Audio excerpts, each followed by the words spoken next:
On the news, one person killed, 6 others injured in Anambra market gas explosion.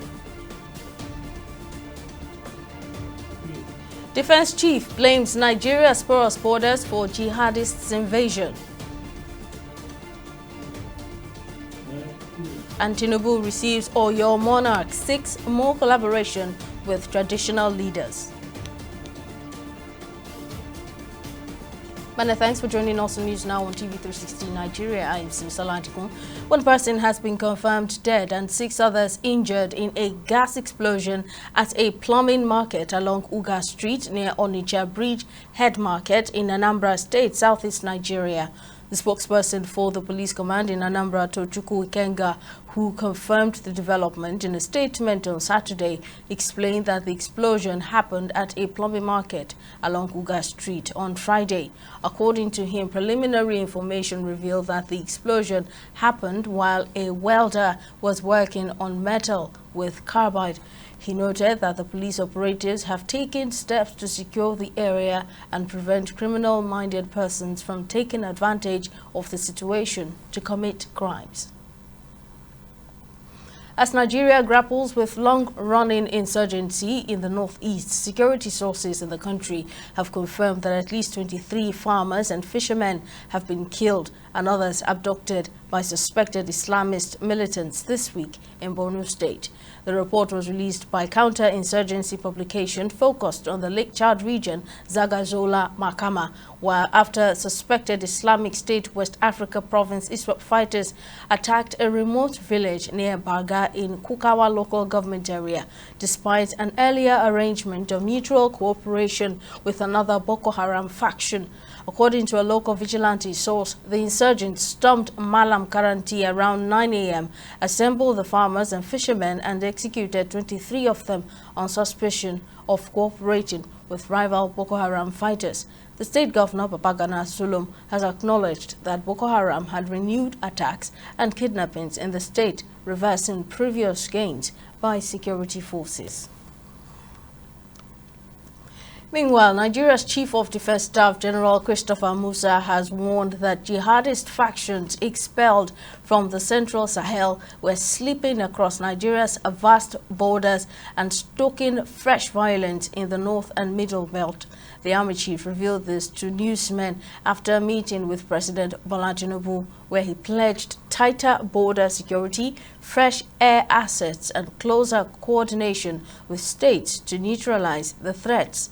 Musa said he is working with governors to provide synergy for the military's operations across states. He also urged citizens to report suspicious activity and to ignore recycled combat videos circulating as fake news. Our meeting is for us to review the entire security situation in the country. The president is concerned about what's going on, and we have reassured him that we're on top of our game. We're working extremely very hard. What has happened of recent is that there's a global push by terrorists and jihadists all over the Sahel area, and that pressure is what actually came into Nigeria because of the nature of our borders. And so we have, Mr. President has given directives as to what to do next for us to intensify all efforts, collaborate with all our sister countries around, because it is the porous nature that is coming there that is actually aggravating our own issues on ground. And so all our theaters have been enhanced, equipments have been bought. Mr. President has also given us much approvals for air assets and other aspects of security. And like we said, it's not only the kinetic effort, the non-kinetic aspects that is most important. The President is also looking at the aspects of also discussing with the governors for their own support, buy-in in ensuring that dividends of democracy also extends to the communities to be able to stamp down the issue of insecurity. And we're working together. You can see that we're together with the National Security Advisor, the NSA, the DGDSS, and all other ones. So we are working together as a team. And you can see us here, members of the armed forces, working in unity, including the police, to make sure that Nigeria is peaceful. And that is our mandate, and that we work towards. We want to appeal to all Nigerians not to get tired. And they should be wary of fake news. There's a lot of fake news that has been spread out, making it look, most of the videos being circulated are videos from other countries or old videos, making it look as if it is soon. And you know, you always want to wonder, why do some individuals feel happy when things go bad in their country? If Nigeria is destroyed, all of us will go down. And so it is important that we all cooperate with members of the armed forces and security agencies. If we see something that is going wrong anywhere in the country, let us report. Action will be taken, including our own personnel. If we see them doing what is not supposed to be done, they should take a report and we'll take action. And in maritime security, 2025 has come to a successful conclusion after 3 days of intense multinational maritime security operations. This year's exercise, which took place in the Gulf of Guinea, brought together 32 nations, including Nigeria, the United States, Spain, and several other African countries. As the exercise came to a close, the flag officer commanding the Nigerian Navy's Western Naval Command, Rear Admiral Michael Gregory Oamen, addressed participants, emphasizing the importance of regional collaboration and the lessons learned during the event. TV360's Okwayemi Owosheni has details. Held in the Gulf of Guinea, Exercise Obangame Express 2025, a multinational maritime security exercise, served as a key platform for strengthening international cooperation, particularly in combating piracy, arms trafficking, and illegal fishing. It was a joint effort among African, European, and American forces, with 32 nations participating in various at-sea and in-port operations. As part of the operation, Nigeria deployed 6 ships, 2 helicopters, and specialized forces.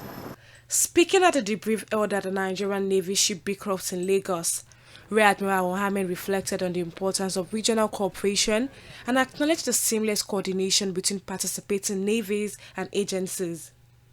Exercise Obangame Express, an annual multinational maritime sea exercise, which was initiated by the United States in conjunction with navies of the Gulf of Guinea nations. The exercise has grown exponentially since its inception in 2010 with the participation of more credible navies from Africa, Europe, and the Americas. We are therefore excited to have the Spanish warship Relamango joining up in this year's exercise. The Nigerian Navy on its own will be deploying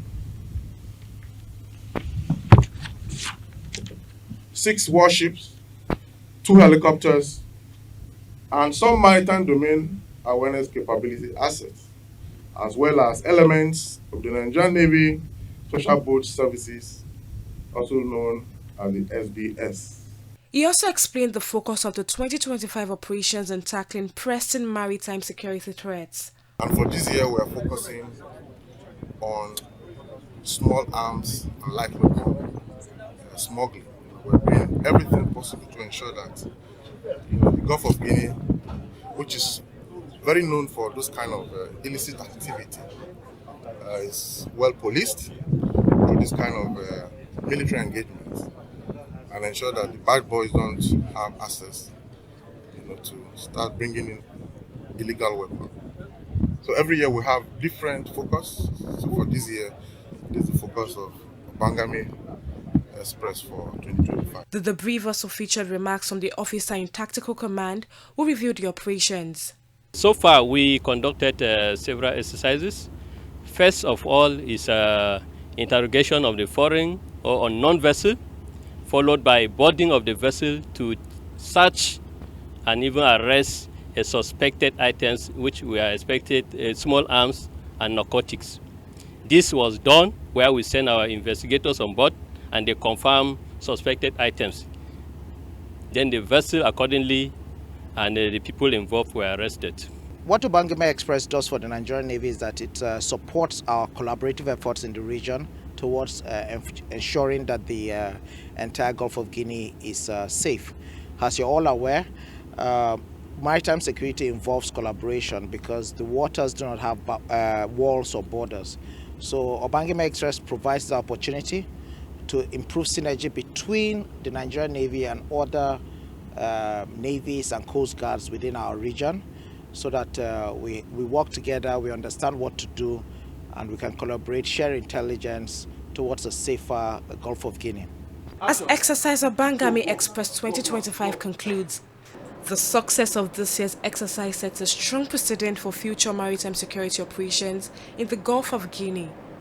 Okpeyemi Owusheni, TV360 News, Lagos. Away from security, President Bola Tinubu has said traditional institutions remain integral to the country's development and has called for more support in implementing policies that directly impact people's livelihoods. The president spoke when he received the 46th Alafi of Oyo, Oba Abimbola Abdul Hakim Owade I, his wife, and a delegation of other traditional rulers from Oyo State at the presidential villa in Abuja. While congratulating the monarch for his ascendancy to the historic throne, Tinubu assured his administration will continue working with traditional institutions to implement policies to protect and prosper citizens. It's a welcome success of Yoruba tradition.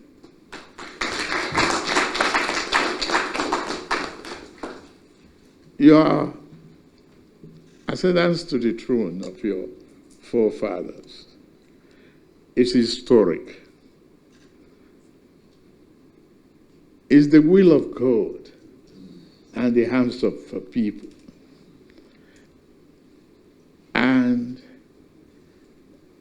you'll be the first Alafi to be here. I really appreciated your foresight for development, your humbleness,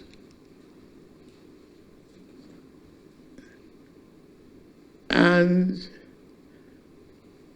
the fact that you're upholding the tradition. This inherited tradition is the making of gold. Your ascendancy to the throne, like my being a president, is a divine will of God Almighty.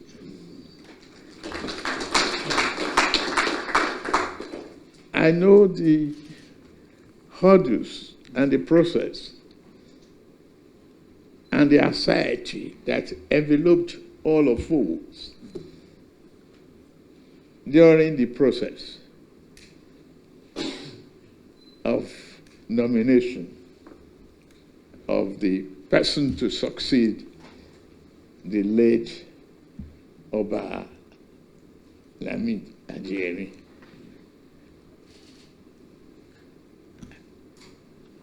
But to the wish of God and the good people of our race, it just came simple, peaceful, and through the hands of God Almighty. I congratulate you. Diverse reactions have trailed the compulsory voting bill, which has scaled second reading at the House of Representatives as part of moves to amend the nation's Electoral Act of 2022. The bill, jointly sponsored by Speaker Tajuddin Abbas and lawmaker representing Plateau State Daniel Asama Ago, seeks to make voting in national and state elections mandatory for all citizens of voting age. The proposed legislation stipulates penalties for eligible voters who fail to vote without valid justification, including a fine of 100,000 naira, a 6-month jail term, or both. Reacting to the bill, a public affairs analyst and member, West Africa Democracy Solidarity Network, Omoru Yaigbe, who spoke with TV360 Nigeria, says the nation's faulty electoral system cannot accommodate such legislation. He urged the government to build public trust which he says is the foundation of a transparent electoral process. In the US, there is trust. People post their ballot from Afghanistan to the US, and it counts. People post their vote. You post your ballot from Nigeria to the US, and it counts. If you post ballot from America to Nigeria for a Nigeria election, I'm sure that you and I will not allow it to happen. So, an electronic voting in this that will enhance trust is one. Go to the polling unit. Once you cast your vote, you get a paper ballot tray, and still put that ballot paper in the ballot box. You can only do with internet when you have done with the results the recounting. Make sure that they want the result, the vote, the ballot on the box aligned with the vote electronically. When that is done, party officials, police, observers agree that this is the same thing. It tallies. You write the result on the form EC8A, and you transmit that from EC8A online. We are already doing electronic mechanism in our process. Just move to the voting. Number one, it will reduce cost. We have had that conversation, Mr. Deji, if you remember, that the cost of producing ballot in this country should even be criminalized. How can Nigeria waste so much money? And that's the essence of maybe making election compulsory. But rather than do that, we can reduce that cost by simply engaging electronic voting, so that we cut cost of printing ballot papers that are not used. But before that, election must be seen to be free and fair. It's a perception thing. A situation in which the president is the sole appointee of INEC leadership does not even create room for trust. And the president, it is constitutional. I mean, we are not doubting it. It's his responsibility to appoint. But we are saying it does even conflict. It's more like a conflict of interest, that the president participating in an election will appoint the referee of the election. But I know that the constitution make that for him, but or for the president, not necessarily because it's President Bola Tinubu today. It is a constitutional provision that other presidents have enjoyed. But historically, we are already beginning to see that it is impacting on our trust system. And in politics, following the defection of 3 senators of the People's Democratic Party (PDP) from Kebbi State to the ruling All Progressives Congress, the PDP says it remains strong and will continue to stand firm in the state. The Senate confirmed the defection of Senators Adamu Aliero representing Kebbi Central, Yahaya Abdullahi of Kebbi North Senatorial District, and Garba Maidoki from Kebbi South Senatorial Zone from the PDP to the APC. While expressing disappointment in the defections, the Secretary for the PDP, Kebbi Chapter Abubakar Kalgo, who spoke on the station's flagship program, says the move will not reduce the party's strength or prospects in the state. The campaign of Senator Adamu Aliero and others did not affect our party. We stand on our feet, and I assure you, the whole party rules are there. Nobody defected and follow them. In Kebbi State, PDP is strong and deeply rooted. I mean, at the grassroots. PDP is there at the grassroots. With the defection of these senators, I assure you, our people are very much disheartened with them. So instead of feeling discouraged, our people are now courageous, which we have been receiving their calls here and there, that which we have been receiving their calls that we shouldn't be shaken. Inshallah, they are together with the PDP, and they will make sure Aliero does not make any relevance in the next elections. And we have so many plans. By now, we have already calls of our stakeholders, those who remains in the PDP, excluding the 3 senators. We sat with them, and we have mapped a strategy that we are going to reach all the grassroots and make sure that PDP become strong. As a leader, or as somebody who has come to the party and enjoy its ticket, its mandate, and those party faithful, they have voted for him. If there is any problem in the party, we are expecting them to stand and make sure the party is corrected, not that they will defect to the other party, especially with the situation that APC brings the Nigerians into. So we are very disheartened and very unfortunate for them. We don't expect them to do this. if there is any problem within the party, I think they are to stand and make sure the party stands on its feet. We'll go on a short break. Coming up on News Now, United States Republicans joined the Democrats in blocking Trump's big tax breaks bills. We'll give you details shortly.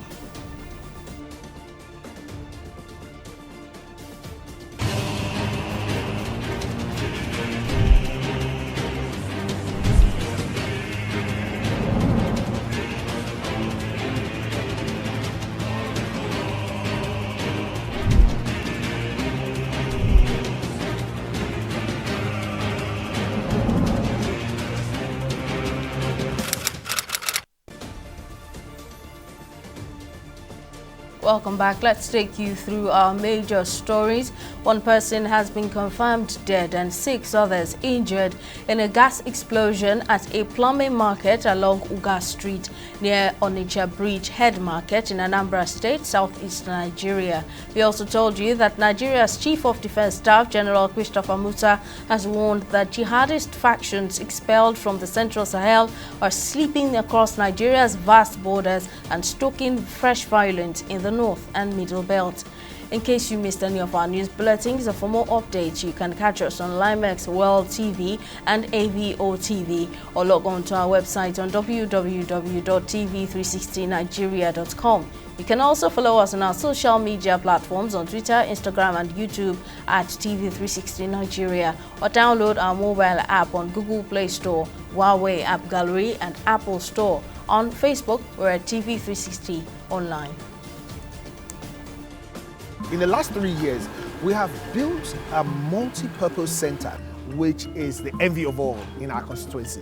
And I can tell you that the people who are living there are already enjoying it.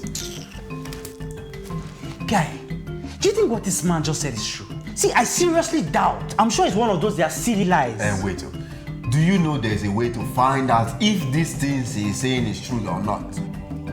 This is the Construct app. It gives people like us a sure way to track implementation of constituency projects. It gives valid and verified information on location of projects, amounts allocated, amount funded, the level of job done, and even the profiles of concerned legislators. You and I can post directly on this app. Are you serious? This is the Go-To app if you want to know how our Commonwealth is being expanded by the government. Wow. Let's even see if what this man said is true. Show me. The Construct app is developed by Other People Nigeria with support from USAID and is available on both Google Play Store and Apple Store. And it's true. Of course, I told you.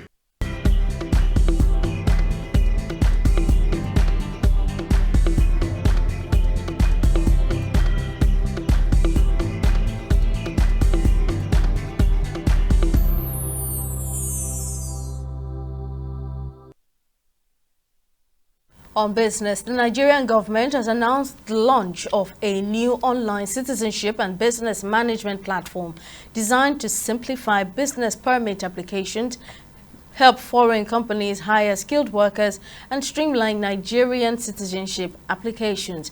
In a statement signed by its permanent secretary, the Ministry of Interior revealed the new digital system is designed to reduce delays and offer a more user-friendly experience. This initiative forms a key part of the ministry's ongoing reforms aimed at promoting transparency, enhancing operational efficiency, and significantly improving service delivery to the public. And Nigeria's external reserves have recorded a sustained rebound for the first time in 2025, rising by $364 million between April 30 and May 14, 2025, marking the first consistent two-week upward trend in the country's foreign reserves since they peaked on January 6, 2025 at $40.92 billion. According to the latest figures published by the Central Bank of Nigeria, the gross external reserves stood at $37.934 billion on April 30 and reached $38.298 billion by May 14, reflecting a 0.96% increase in just 14 days. The new trajectory comes after months of gradual depletion and volatility, largely attributed to intense pressure from external debt repayments. On the foreign scene, in a major setback, the United States House Republicans have failed to advance their sweeping tax and spending package through the Budget Committee with a 16-21 vote. A group of hard-right conservatives joined Democrats in opposing the bill, demanding deeper cuts to Medicaid and green energy tax breaks. The defeat stalls House Speaker Mike Johnson's plan to move the bill forward next week. The committee will reconvene on Sunday as lawmakers continue weekend negotiations ahead of President Donald Trump's return from the Middle East. And the world's biggest poultry exporter, Brazil, has confirmed its first outbreak of bird flu on a commercial farm in the southern state of Rio Grande do Sul. The discovery has prompted China to impose a 60-day ban on Brazilian poultry imports, raising concerns about potential trade restrictions from other countries. Rio Grande do Sul accounts for 15% of Brazil's poultry production and exports, with major processors, BRF and JBS operating facilities in the region.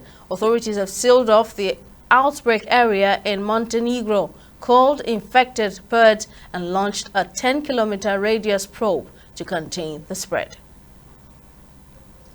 And on sports, in a bid to boost morale and inspire excellence, the Lagos State government has pledged instant awards and rewards for athletes who excel at the 22nd National Sports Festival Gateway Games 2024. The Director General of the Lagos State Sports Commission, Lekan Fatodu, made the announcement during a visit to the athletes' camp in Bariga, urging them to stay optimistic and confident ahead of the competition in Ogun State. He added that the state governor, Babajide Sanwo-Olu, is inspired by excellence and committed to positioning Lagos as a leader in sports. And following a serious injury to Nottingham Forest striker Taiwo Awoniyi, the Professional Footballers Association (PFA) is calling for a change in offside regulations. Awoniyi was placed in an induced coma after emergency abdominal surgery sustained during a collision with the post in a match against Leicester City. The injury occurred after assistant referee Sian Marseille Ellis delayed raising the offside flag, prompting concern from the PFA. In response, the PFA, in contact with Awoniyi's family, plans to engage the PGMOL and IFAB to push for earlier stoppages in clear offside situations to prevent similar incidents. And that's it on News Now. Thank you very much for watching. We'll see you again next time.